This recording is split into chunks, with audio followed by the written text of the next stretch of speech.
today's about a journey, and it's about a journey that started about 2 years ago now with TfL. And it's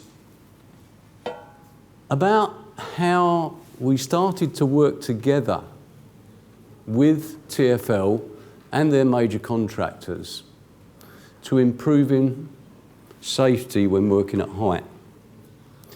And that's because Transport for London are currently carrying out the 4 Lines modernisation project. Now, 4 Lines modernisation, it's bringing up to date some of the oldest lines on the Underground. And those date back to 1863, some of those lines. So some of the infrastructure there is very, very old. And it was built at a time before they even thought about work at height. So now we're faced with how do we modernise this stuff in environments where work at height wasn't really considered. So they're going to do this, and that means they've got to update 113 stations. How many people here travel on the Underground, by the way? Yeah, okay. You're probably aware it's going on. And that's because, you know, the whole project is a £5.4 billion project to update the work. It's the biggest type of project of its kind in the world. And there's a significant logistical challenge to this because it happens at night. It happens between 1:30 and 4:30. That's the window in which this whole £5.4 billion project is being done. Has anyone here ever actually had access and gone down the Underground doing any work? Thank you. We're going to be talking about that journey, and we're going to be talking about the pressures on the people that are doing it and what effect that has on them.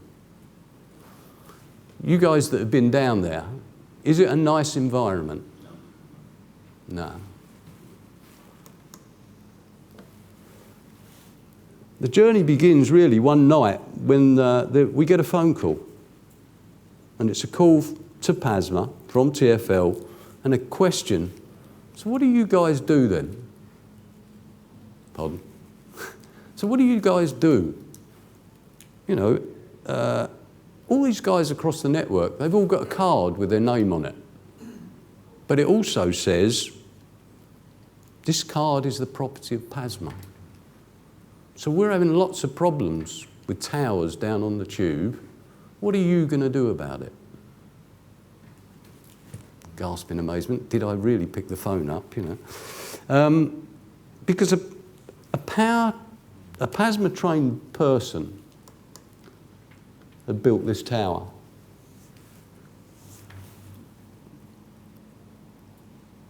And they're not sure if it's been built safely because the person who's built this has got a PASMA card.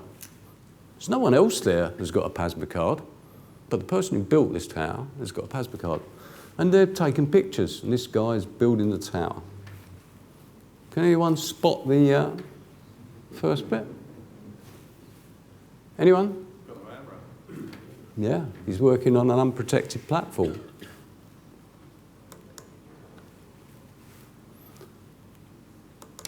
Next one. Bit more difficult, this one.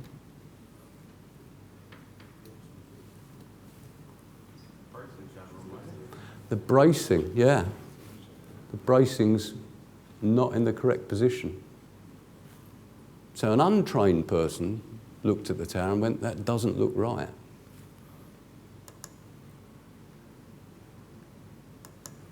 Next one.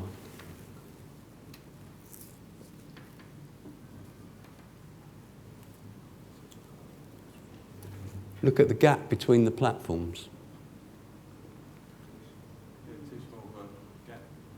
Yeah, they're too small. They're not in the right position. Incorrect platform positions. So all of these things, so this was the start of the journey. How did this tower get built by a PASMA trained person And what were they thinking when they did it?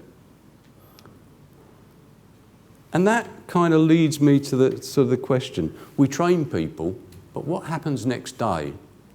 What happens the day after? What do they actually do when they're out there, and why do they do it?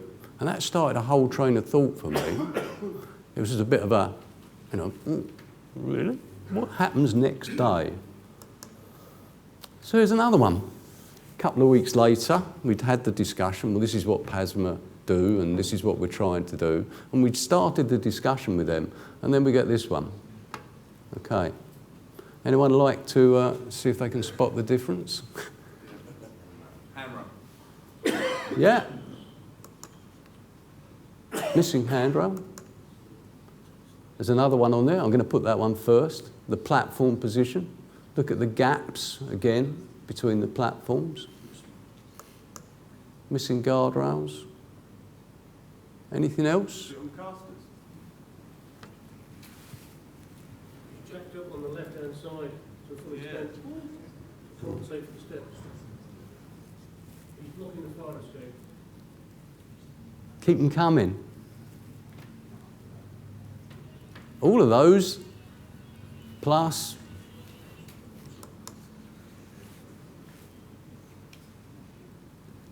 it's missing the stabilisers on the left-hand side. There's no stabilisers on that side to the tower. So a non-trained person looked at this and said, well, that doesn't look right. So why did they do it? Is this a case of somebody not knowing what they're looking at because, depending on the height of that tower, you might not even need the stabiliser? Possibly. In which case, why did they fit the stabilisers on one side but not the other? Because the client expects them to be fitted, and that's what I had available, so I put it on in case I was asked. Okay. Missing stabilisers. So what did we learn out of that? Well, they were built by PASMA card holders. And those card holders had passed their PASMA exam on the day, and they showed they knew how on the day to build a tower safely. So why didn't they do it when they actually got to the workplace? What made them do that thing? If they had the knowledge, why didn't they use it?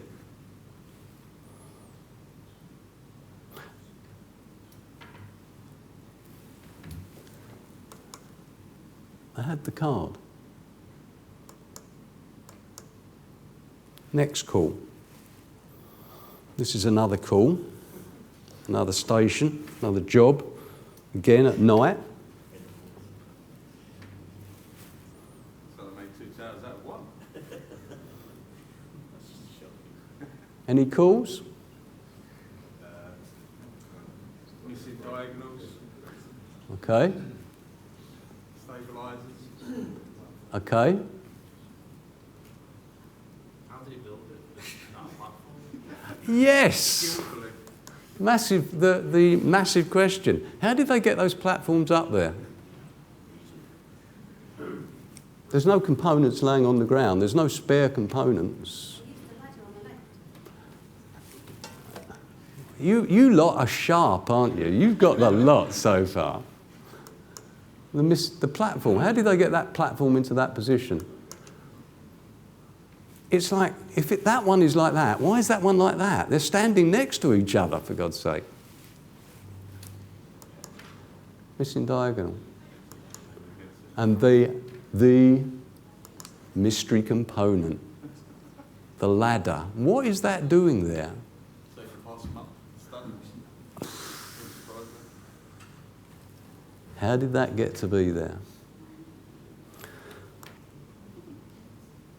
What does a PASMA trained person need to have with them to enable them to build an EN 1004 tower?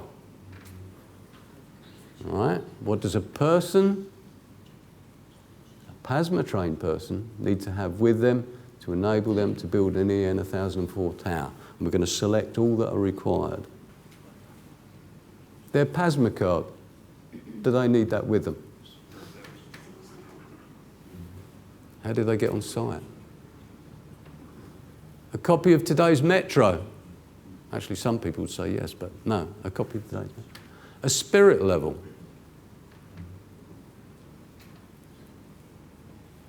And the user instructions for the tower. Who was listening to John and Pete's presentation earlier? There's some reoccurring themes, by the way, through today, so pick up on those. They need their PASMA card, yeah? How do they get on site? How do they prove they're competent? Do they need a copy of the Metro? No. Do they need a spirit level? Yes. So I'm looking for a person who's walking down the escalator onto the tube with his spirit level and his PASMA card. And I'm also looking for a set of user instructions. Doesn't have the user instructions, doesn't have a tower, it's a bunch of tubes. So that started us off. Back to our journey. What went wrong? If they had all this knowledge, why didn't they use it? So we arranged to meet with the principal contractors. And again, we had to do this at night. And on those 2 nights in a row, they stopped all work on the London Underground to do this. That's how critical it was. £5.4 billion project. All work using towers by that contractor stopped. And we all got together in a big place at 2 in the morning. I loved every minute of it. And we looked at building towers. And we spoke to all the PASMA carded people and we said, okay, did you guys build this? Why did you, how did this happen? We spoke to the directors and asked them about their understanding of what the people needed. We spoke to the managers, the supervisors, even the hire company that hired them the equipment. And that's a really important point. We tried building some towers and it wasn't impressive. It wasn't a great moment in my life to watch these PASMA carded people building towers. And well, I just stood there and we watched them have a go. And then we pointed out, well, where are your user instructions? We haven't got any. Okay, have you ever seen this tower before, this type of tower before? No, I never used this one before. So how do you know what you're building? Well, we're PASMA. Huge message coming across. The managers, the supervisors, they didn't know they should have had those user instructions with them. The hire company, yeah, we'll get you some user instructions. So I hang about for a bit longer because it's 2 in the morning. What do I care? And they come up with user instructions and they start again. Wrong user instructions supplied by the hire company for the tower. Never built it before, never seen it before, wrong user instructions. What's going to happen? It's not going to work, is it?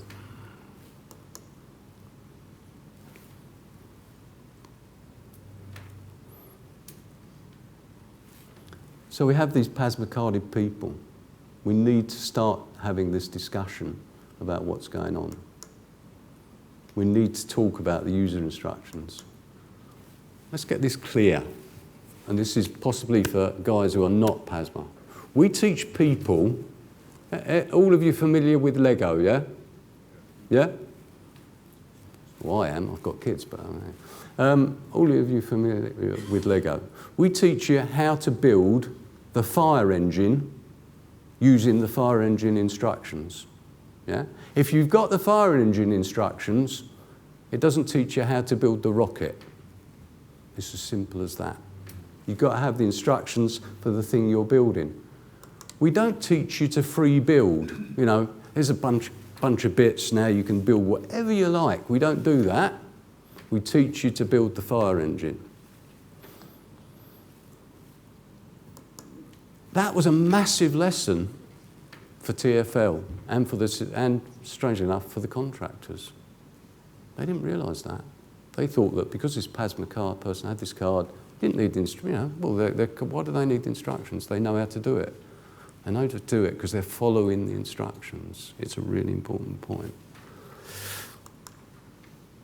So what did we learn? Well, they didn't have user instructions. The quality of the equipment was questionable. From the hire company, we spotted a number of issues with the equipment that they'd been supplied. I can't believe that a hire company that was a PASMA member knowing that they were supplying equipment to something where PASMA are going to be present, supplied frames that didn't fit together. We've got to look at, there's a challenge here, hire companies. Think about what you're supplying these guys. These guys are faced with, in a 2-hour slot, they've got to build this tower. If the bits don't fit, what do? We'll come back to that one. They're working in difficult conditions. It's dark. There's one other thing about when you're down the tube. I don't know if anyone else has been down there that spotted it. It's really, really hot. It's really, really horrible. It's dark, it's greasy, it's horrible. It's made up, basically, of an agency workforce. The people who do a lot of this work, they're agency. You know, they get the call on that night, can you come down to this station and build a tower? And that's how the system works. No, you know, there isn't a great bunch of TfL employees anymore. That doesn't happen. So you've got a massive agency workforce, and all the people above them, the supervisors and the managers, they don't know anything about tower, but he's got a card. So there was never more a clearer thing that, you know, an understanding that actually the competence only existed at one level. It didn't exist at all levels. And that, again, the second message. How the hell do we get over this issue that you need, in that sort of environment, you need competence at all levels? And that's something that TfL had taken on board, and they're now training managers and supervisors, and we're working with them to develop things to help them make sure that they've got competence at all levels.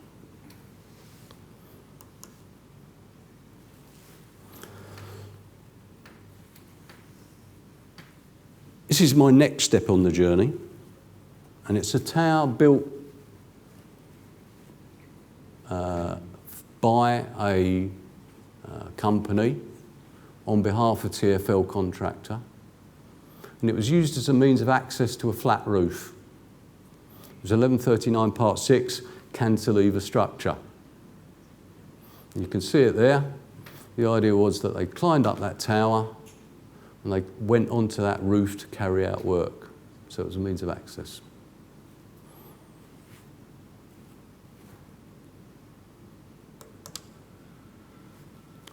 All the components predated EN 1004.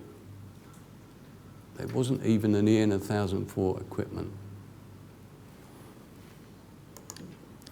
They were damaged. They were a mix of different manufacturers' components. Starting to get, yeah, this is a real lesson for me. This is what's happening, or what's happening.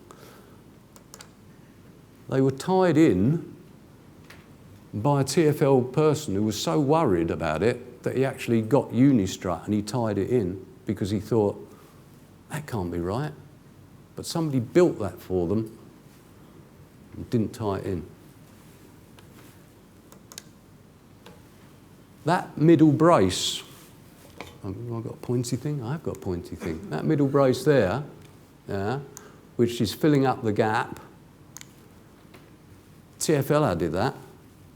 TfL guy came along and went, we can't have that gap. Mind the gap, literally. Because there's a step and a gap there through which you could fall. There was no design certificate to 1139 Part 6. And there were no markings at the base of the tower in accordance with 1139 Part 6. One thing that we need to think about, 1139 Part 6 says that at the base of the tower you have to display certain information. 1139 Part 6 says at the base of the tower you have to display certain information.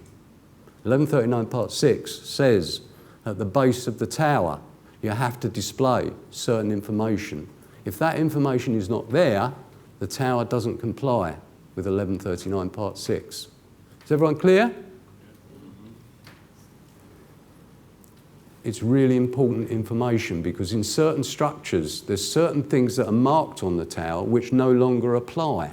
things like platform loadings may not apply. There may be differences. If that isn't there, the person using the tower doesn't know that. So it's really critical stuff. What did we learn? There were quite a lot of design issues. There was a lot of documentation issues. There were equipment issues. There were assembly issues. It hadn't been put together in any sensible form. It was assembled by a non-HNA member. I spoke to the person. How do you defend that then? We've always done it like that. Does it comply with the standard? Yes. Can you prove it to me? Can you prove it to me? No.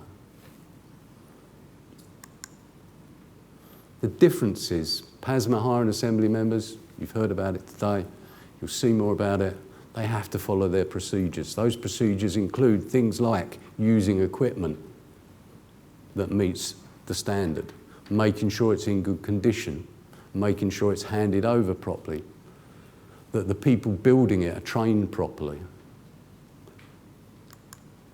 They have to follow the standard. BS 1139 Part 6 covers everything, tells you everything you need to know, including the marking. What have we learned overall on our journey? What do you think? What do you think that we have learned as a result of that? When you look at the structures that they're trying to build out of standard towers, there's nobody managing equipment selection. They're just making up their own structures out of standard tower equipment, which you can do if you have the drawings and the designs and the qualified people to do it. But every tower that's on there is just, they're not caring about what they're doing, but there's no management of it. There's nobody with any experience or knowledge. There's nobody leading it. There's no one managing it. And we're going to, in the next session, we're going to talk about the difficulties of managing work at height. It's not easy. We need to think about looking at what is actually being built out there, what's actually happening, and we're working towards that. We're looking at ways, at systems that we can think about. This is a way that we can monitor what's being built.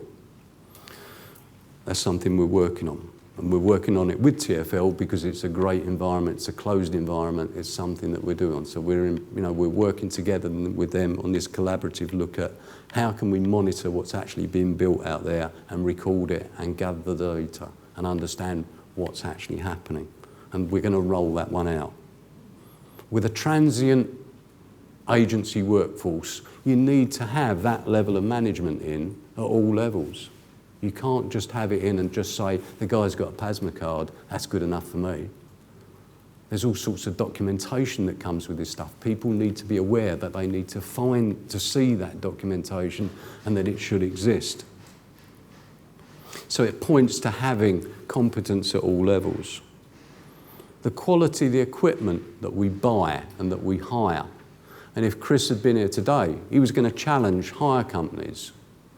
Make sure on a project like this, can you imagine what it's like when you've got 4 hours to do that job and the stuff comes down and it's the wrong bits or they don't fit together? What does the guy do? The guy's under pressure. His supervisor there saying, come on, we've got 3 hours to do this job. Can't you make it work? How much pressure are those guys under to do that? And we blame them sometimes. We say, what did you do that for? And a huge amount of pressure to get that job done. So it's up to to everyone involved to make sure that we actually help them to do it properly. It's no good just, that's fine, that'll be all right, send that. We haven't got the user instructions, never mind, we'll get on with it. Make sure they've got them. Make sure they've got the right kit.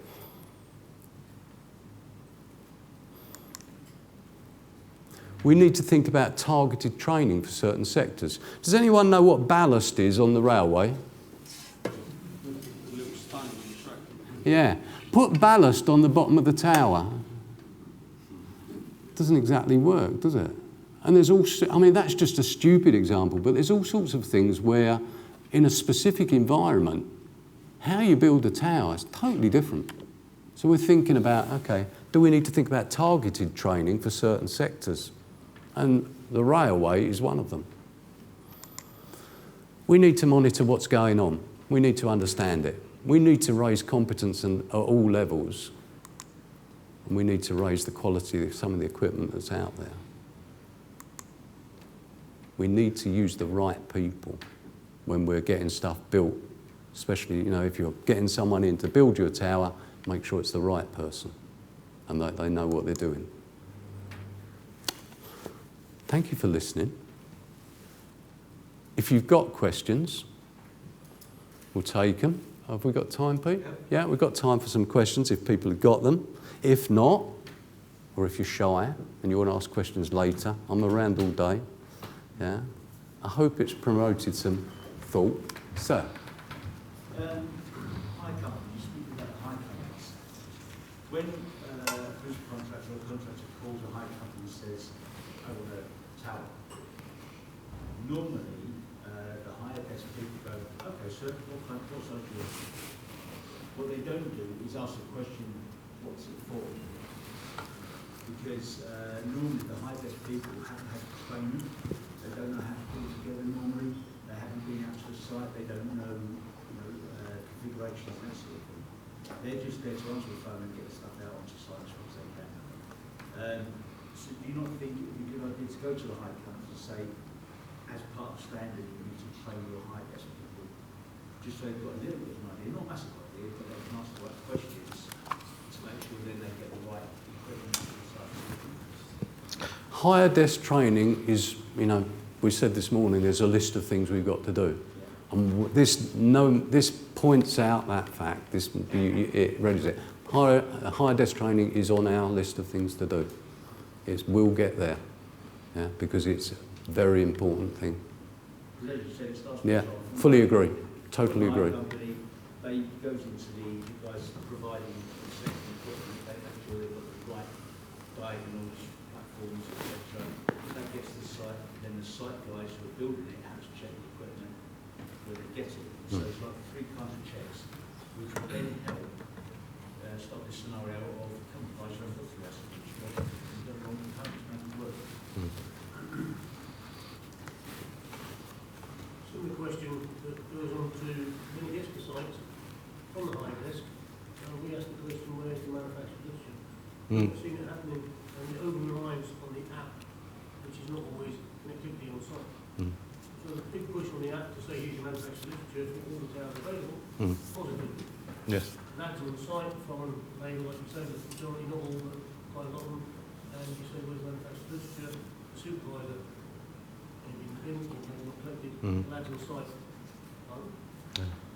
The thing on that is that we publish all the manufacturers' instruction manuals, certainly all of the PASMA members' instruction manuals, and we put them in the hands of the people who need it at the sharp end by putting it on the app. But that does not negate the responsibility of the hire company who's putting the equipment out to provide an instruction manual. We will be looking in the development of the app to perhaps develop it so that instead of it having to be instead of you having to have a connection so that you can download it, that the instruction manuals especially will be embedded, so you actually, whether you've got a connection or not, they're there. But as I say, it does not negate or it does not absolve the supplier from providing the instruction manual in the first place. Any other questions? Yes, sir. So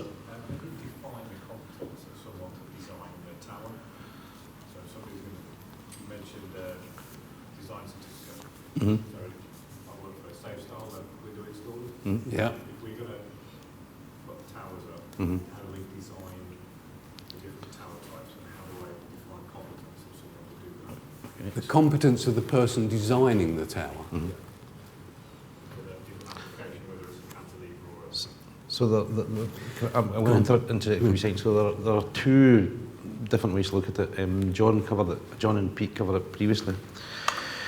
There are what we call standard configurations.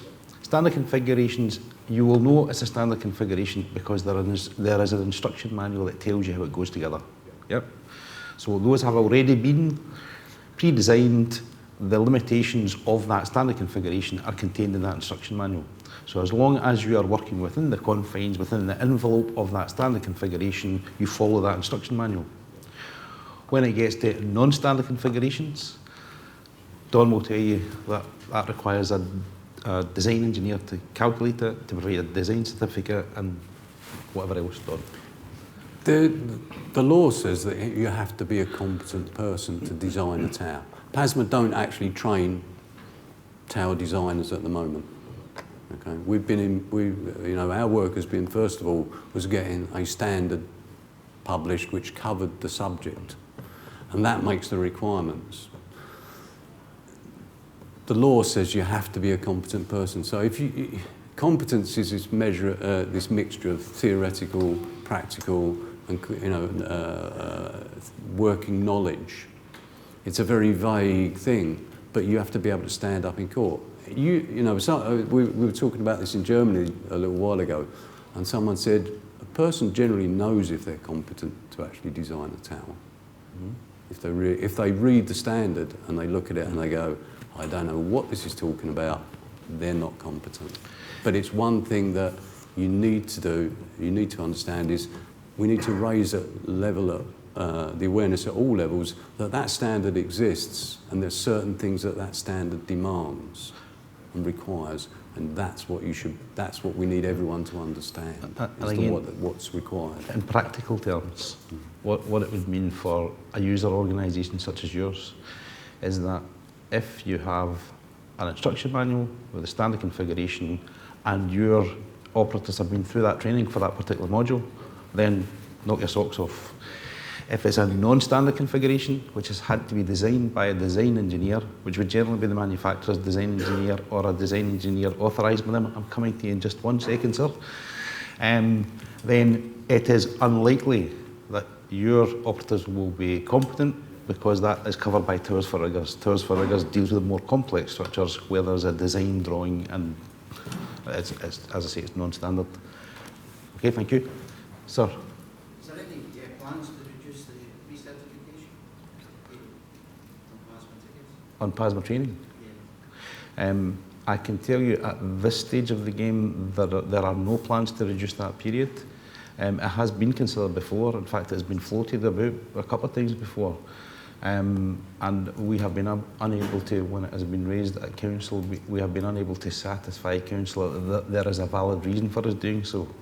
If you have a valid reason that we can add to the list, then we'd be quite happy to hear it from you. I think actually working at the TfL's. Yes. So things like fire and rescue. Yes. That's recently had to be reduced by considerably. Okay. From 3 years to 1 year. Okay. Because there was a couple of misses Mm-hmm. in the industry. Yes. And sometimes it takes that for anything to actually happen. So I was just curious to see if you were going to take a lead from what happened on that side. And as I say to you, the answer to the question is that at this stage we do not have any plans to do so, but we'd be very happy to hear any submissions from anyone who can, as I say, give us a reason or justification for doing so. One of the main reasons, so I'll come to you in just 1 second, sir.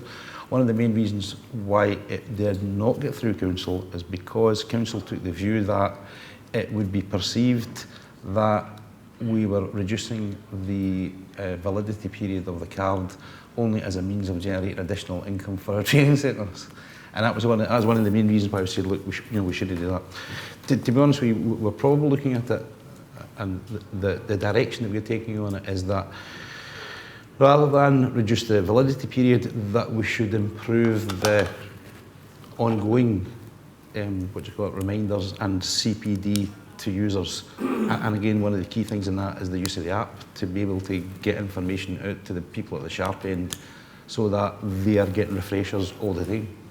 and we'll maybe speak a wee bit later about how we might develop the app further to do some of the other good stuff. There was a gentleman here who had his hand up, that gentleman there. Peter, just to give us a question. I see the